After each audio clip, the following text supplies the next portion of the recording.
সীতারাম কলকাতায় আসলে আমাদের রাজ্য দপ্তরেই থাকতো, আমিও রাজ্য দপ্তরে থাকি। স্বাভাবিকভাবে নানান বিষয়ে কথা হতো। তাতে সীতারামের ক্ল্যারিটি অফ মাইন্ড আমি সবসময় দেখেছি। আবার অদ্ভুত ব্যাপার ছিল যে একদিন ক্লান্ত সীতারাম, আমি দেখলাম ও স্মোক করছে, আবার ঝিমুনি পাচ্ছে। আমি বললাম তুমি যে শুয়ে পড়ো। তা ও শুনলো, ও ঘরে চলে গেল। শুয়ে পড়েছিল, ঘুম আসেনি। আমি বিদেশি চ্যানেলে খেলা দেখছিলাম, সম্ভবত আর্সেনাল টিমের সঙ্গে ল্যাঙ্কাশায়ার টিমের হচ্ছিল। হঠাৎ জোরে হয়ে গেছে। আমি একটু আস্তে হচ্ছিল দেখে জোরে করতে যে বেশি জোরে হয়ে গেছে। তো ও বুঝলো খেলা হচ্ছে, এবং আওয়াজ আওয়াজটা দেখে বুঝেছে নিশ্চয়ই বিলেতে খেলা হচ্ছে। তো ও বেরিয়ে আসলো। তারপর আমার সঙ্গে খেলা দেখলো প্রায় 40 মিনিট। খেলা শেষ হলো, আর সীতারাম বলল যে বিমানদা, আমি কিন্তু একদম ফ্রেশ হয়ে গেলাম, এটা খুব ভালো কাজ করেছেন। মানে এই খেলাটা আমি দেখার সুযোগ পেলাম, এবং ভালো। সীতারাম ক্রিকেট বলো, ক্রিকেট বলুন বা ফুটবল বলুন, খেলা দেখতে খুব ভালোবাসতো। আর আমার নিজের ধারণা, খেলা দেখলে মাথায় যদি জট পাকিয়ে যায়, সেটা পরিষ্কার হয়ে যায়, একদম ফ্রেশ হয়ে যায়। সীতারামের সেটা ছিল। সীতারাম তার বিভিন্ন সময় বিভিন্ন বিষয় নিয়ে নানান মন্তব্য, পৃথিবীর বিভিন্ন দেশ থেকে ঘুরে এসে কিছু কথাবার্তা শুনে আমিও উপকৃত হয়েছি। সীতারামের অম্লান স্মৃতির প্রতি শ্রদ্ধা জানিয়ে সবাইকে আবেদন করব, যারাই শুনছেন এই সোশ্যাল মিডিয়ার বার্তা, আসুন সীতারামের স্মরণ সভায় কথাগুলো শুনুন। সীতারাম ইয়েচুরি এখন আমাদের ছেড়ে অসময়ে চলে গেল। আমি মনে প্রাণে বিশ্বাস করি সীতারামের এই সময় চলে যাওয়া কথা ছিল না, কিন্তু স্বল্প রোগ ভোগের পর তার লেফট লাংটা আক্রান্ত হয়ে শ্বাস প্রশ্বাস নেওয়ার ক্ষেত্রে প্রতিবন্ধকতা তৈরি হলো, এবং শেষ চেষ্টা করেও তাকে বাঁচাতে পারলো না।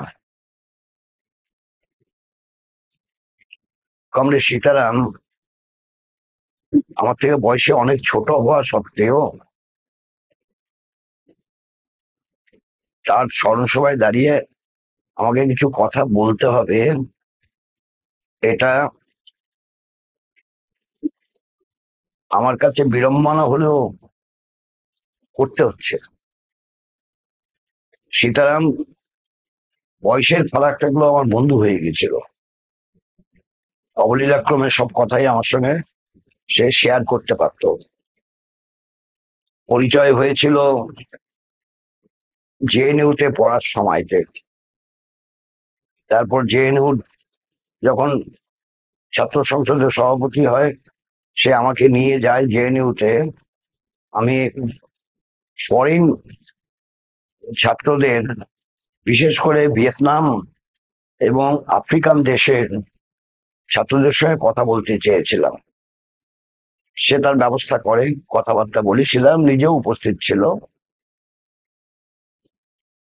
আমার শুনে ভালো লেগেছিল যখন ভিয়েতনামের ছাত্রদের আমি জিজ্ঞেস করেছিলাম যে do you know An Van Dong, বলি yes, he was the president, he is the president of student federation of Vietnam. এটা শুনে আমার ভালো লেগেছিল। সাধারণ ছাত্র সরকারি ব্যবস্থাপনায় এখানে পড়তে এসছে ল্যাঙ্গুয়েজ শেখার জন্য, সে জানে। আর আফ্রিকান ছাত্রদের সঙ্গে কথা হয়েছিল, একজন একজন ছিল কেনিয়ার ছাত্র, তার সঙ্গে কথা হয়েছিল, ভালো লেগেছিল। সীতারামও খুশি হলো যে হঠাৎ আফ্রিকার ছাত্রদের সঙ্গে কথা বলতে চায় কেন, ভিয়েতনামের ছাত্রদের সঙ্গে কথা বলতে চায় কেন। পরে সীতারাম আমার সঙ্গে একমত হয়েছিল কেন চেয়েছি। এই সীতারাম মার্ক্সবাদ লেনিনবাদের ওপরেতে তার যে আন্ডারস্ট্যান্ডিং, তাকে সম্পৃক্ত করা এবং তদনুযায়ী কাজের মধ্যে তাকে ফুটিয়ে তোলা, এক্ষেত্রে দক্ষতা দেখিয়েছিল কমরেড সীতারাম। এবং আমরা বেশ কয়েকজন কেন্দ্রীয় কমিটিতে পার্টি কংগ্রেস থেকে নির্বাচিত হওয়ার আগে আমন্ত্রিত সদস্য ছিলাম, পার্মানেন্ট ইনভাইটি বলা হতো, আমরা ছোট করে বলতাম সিসিপিআই। সীতারাম সম্পাদক হিসাবে খুব দায়িত্বপূর্ণ কাজ যোগ্যতার সঙ্গে পালন করেছে। সোভিয়েত ইউনিয়ন এবং পূর্ব ইউরোপে সমাজতন্ত্রের পতনের পর তাতে যে তার যে ডেভেলপমেন্ট হলো মতাদর্শের ক্ষেত্রে, রাজনীতির ক্ষেত্রে, সে সম্পর্কে অবজারভেশন এবং যে বক্তব্য পার্টি কংগ্রেসে উত্থাপন করেছিল সেটা স্মরণ করিয়ে দেয় সীতারামের মার্ক্সবাদ লেনিনবাদ করায়ত্ত করার ক্ষেত্রে এবং তা ব্যক্ত করার প্রশ্নে যোগ্যতা, দক্ষতা। আবার আরেকটা পার্টি কংগ্রেসে সীতারাম সে কয়েকটি মতাদর্শগত প্রশ্ন নিয়ে যে তত্ত্বমূলক লেখা লিখেছিল সেটাও প্রমাণ করে সীতারামের মার্ক্সবাদ লেনিনবাদের উৎপত্তি এবং তদনুযায়ী কাজের দৃষ্টিভঙ্গি। পরবর্তী সময়ে যখন সাম্প্রদায়িকতার ভীষণ দাপাদাপি শুরু হয়েছে, তখন তাকে পরাস্ত করার জন্য সব ধরনের শক্তি, যারা সাম্প্রদায়িকতার বিরুদ্ধে লড়াই করতে চায়, তাদের একজোট করার ক্ষেত্রেও যোগ্যতার পরিচয় দিয়েছে।